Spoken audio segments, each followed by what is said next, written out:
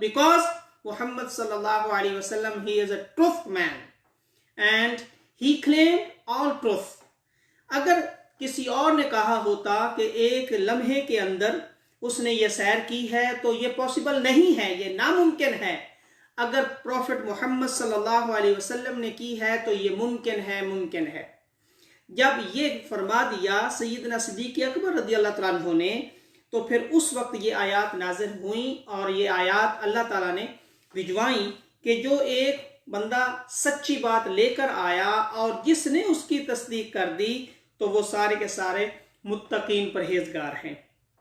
और इस वाक़या से पहले अबू बकर सिद्दीक रज़ियल्लाहु तआला अन्हु का नाम सिर्फ अबू बकर था, और इसके बाद अबू बकर सिद्दीक जो लक़ब है, ये अल्लाह ने दिया है और इस आयत की वजह से आया है। इस आयत में वसद्दक़ बिही, तो इस आयत में अबू बकर सिद्दीक रदी अल्लाह तआला अन्हु का जो स्पेशल लक़ब है वो सिद्दीक इस आयत में आया है, और वो अबू बकर सिद्दीक रदी अल्लाह तआला अन्हु को अल्लाह ने दिया है, किसी और ने आपको सिद्दीक नहीं बनाया, खुद अल्लाह ने सिद्दीक आपको बनाया है।